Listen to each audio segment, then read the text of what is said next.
You can never have too many videos of your dog. That's a good little boo-boo. Um, you know, anything ever happens to them, not to say you should sit there reminiscing on old times, but if anything happens in the future to anyone, it's good to have a historical record of great people who lived throughout history. And Rumble is a great person. He slurps and slubbers through the bowl.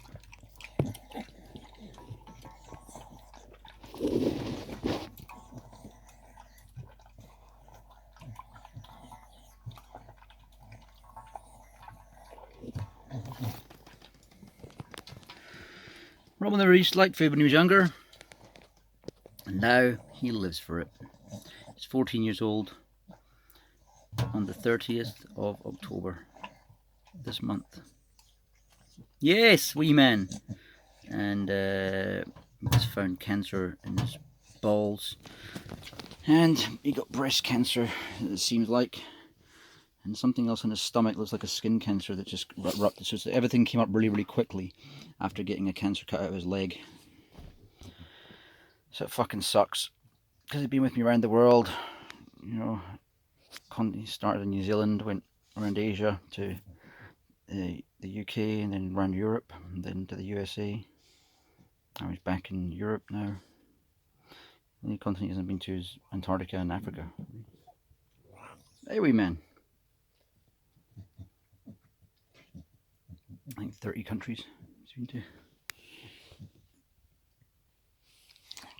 And his eyes infected as well. So it's funny how their health just goes so rapidly once things start to go wrong. His hearing went as well in the last year. Anyway, so don't. I fell into the mistake of. I suppose it's not really too much of a mistake, but it's a bit of a mistake in some ways. The food is called Orijen, and it is good food. It's made of top quality ingredients. The problem is I was feeding the 6 fish formula because he farts less on it, not remembering or thinking about the fact that northern hemisphere fish especially have high levels of heavy metals, mercury and so forth. And decided to, after he started getting sick, look into it. Then I seen all these people suing them. I think just for generally their high protein products probably aren't. What I used to feed him at first is I used to feed him a mixture of Royal Canin. You know, some of these foods were like high in grain and kibble and stuff like that. But what I was doing was feeding him meat with I would basically boil broccoli and stuff like that. So I'd do half vegetable mix and meat, and then I'd sprinkle some of these Royal Canin stuff in it. So I wasn't getting too much of the grain stuff in it anyway. I was probably better off sticking with that for his whole life.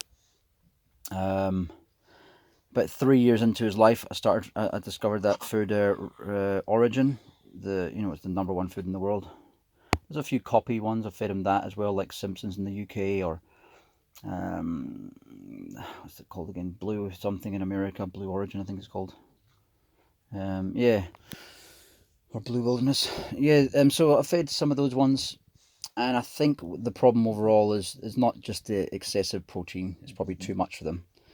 But it's also because I fed him the fish formula because he wouldn't fart so much, because he wasn't farting as much in the fish formula as other ones. And I know I got this DNA test recently that told me all the stuff he's allergic to, and it was actually really surprised to see some of the things based on his DNA were beef and pork, but not chicken, not deer, for example. I do remember a vet in New Zealand once saying that most animals are allergic to beef. and venison is one of the only few things that's effectively hypoallergenic. So, with that in mind, I would say if you're going to feed your dog any of the high protein things that are based upon Orijen, because they were the first one to make the decent dog food, don't shy away from it, because it's undeniable that for a 14-year-old dog he is in fantastic shape. The only problem is it overdoes it for their liver and their kidneys, their liver especially. Actually, I think it might be just the liver. He's got a heart murmur as well, and his liver is probably too bad to be operated on, but I don't want him dying of cancer and getting rid of all over his body. So I'd rather take the risk. He's had a great life and hopefully he's going to continue having a great life. I don't want him having a shit life. I don't want me having a shit life. If humans could get euthanasia, and I was all fucked up in a wheelchair, and I couldn't move, and I couldn't speak or anything, I'd probably want that for myself. I don't know. It's really hard to say that because I've got a friend who's wheelchair bound in New Zealand, and uh, if she'd watch this, she'd probably get very offended at me saying that. But she can still talk and communicate. You know what I mean? I'm talking like, the video Metallica one in the old movie, um, with the guys in the bed. He's got his legs and arms blown off, and all he can do is communicate with winking his eyelids. Put me down. If I'm a vegetable in a hospital bed, put me down. Problem is, you can't put yourself down at that stage. You can't commit suicide, and neither can Rumble. I don't want to go through all that shit.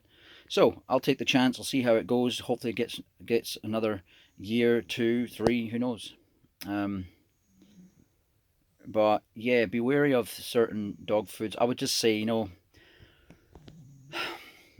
I don't want to really recommend anything, because even if you go on the natural diet, which is closer to what wolves have, dogs have got a different intestinal tract to wolves. They've been so the breeding is so far misaligned with the original wolf that, unless you're talking, well, even if you're talking about Alaskan Malamuts and Siberian Huskies, like the other two dogs my dad has got, um, they have got a different digestion tract. It's not the same as a wolf. So, wolf can take down big, massive bones and everything, not even think anything of it, and these things will sit there constipated for days for the same thing. So, I still think it's worth a try. If I have a dog in the future, I don't think I'll get one after Rumble for a very long time, until I'm maybe, it's hard to say. Even when I'm 50 or something, I wouldn't want to get one, because I would be worried that I'd die before the dog, and I wouldn't want to leave it behind. And other than that, I wouldn't want to go through this again. Even the prospect of losing one dog, and inevitably happening soon. Um, Little boo boo, look at his face. Yeah, so I would say that it can't hurt to try that natural diet. And you'd be surprised. Look at the price of dog treats. This is the insane world we live in. You really look weight per weight, gram per gram. The dog treats we get out there, and they're a horrendous fucking rip-off. And I sometimes look at this and I think, shit, look at that dog treat there. Probably only last a few seconds. Look at these dried jerky things. And I look at the weight and I'm thinking, damn, I could get porterhouse steak for cheaper in some countries. And so I do. When that happens, I think, fuck, I'm going to go buy my dog a steak. And I do.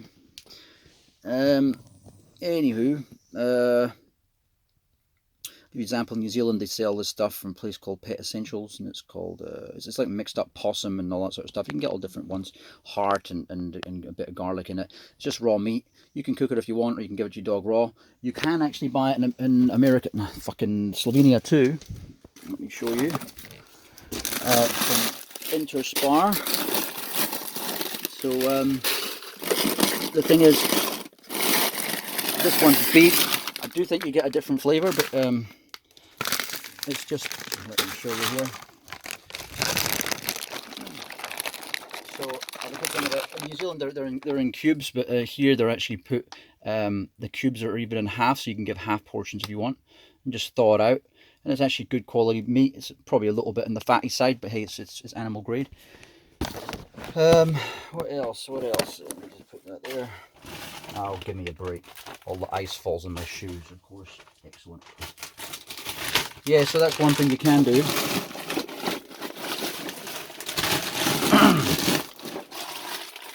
And as I say, I'd recommend it only because it's close to what wolves eat, and it's well, there's something to be said for non-processed food. You know what I mean?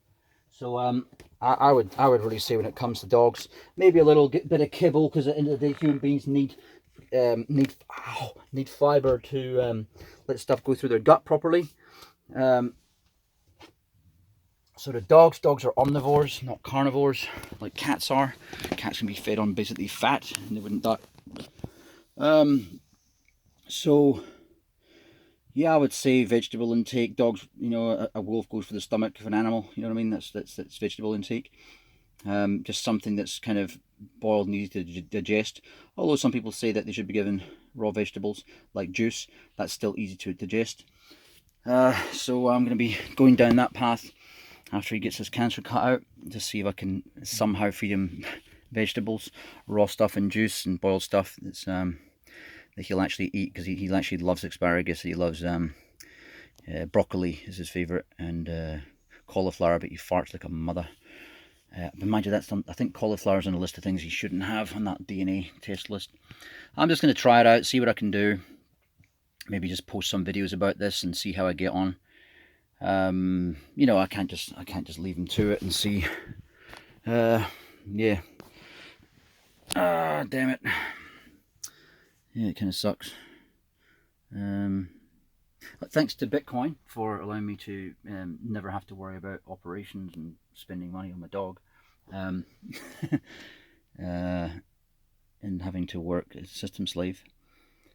But other than that, it fucking sucks. What other thing? Yeah, you know what? Another thing you got to do for your dog. I mean, look at his condition. I think the breed standard says something between 8 and 12 years for these dogs. He's almost 14. He's only started to get a bit of a fat gut recently because he hasn't been running around, because when he got the cancer cut out of his back leg. But the frisbees that you get from West Paw Design, where are they? Anyway, they're the best frisbees you get. Have a look for them. They're, oh, here you go, here's one. I like the orange ones, they're very visible, but this one here is actually a glow-in-the-dark one. I just get the smaller one. There's no point getting the big dinner plate one, even for larger dogs. There's no point. This one flies really well, indestructible. I mean, they really are hard to rip compared to a... well, actually, I've never actually had one ripped. I've had them crack before when they've been in the sun for a long time, like on a dashboard or something. But that's it, and they actually replace them for free if any damage happens to them. So, and they also float, unlike the Kong ones. So, because Kong are probably the second best ones, or maybe the third best ones. Once you get your dog used to a frisbee, then it means that even if you fuck up your leg, like I've just done, and I'm in crutches at the moment, you don't have to have your dog suffer and get fat, and then when they get fat, then most of his injuries come from when he became overweight. Like when periods of his life when I never had a frisbee, and I happened to be injured, like an ankle or knee from snowboarding or skating or something. So it's always been that's caused him to jar his shoulder, because he gets up to 22 kilos instead of his usual 18.5, which he was when he was in his prime. He's still 19 at the moment, but I'm just going to kind of cut his food down a little bit. Yeah, prolong their life. And it's not just about prolonging their life. You know, at the end of the day, who the fuck wants to live a miserable existence of just, oh look, I'm existing? No one, no human being, no animal. It's about prolonging their active life. What I should have tried to do with myself. I'm trying to get into the stage now I can't do anything. Yeah, and that's my pearls of wisdom from bringing up my son for 14 years with no mother, just me, single dad. All right, see you later. I'm going to wrap it on now. Bye.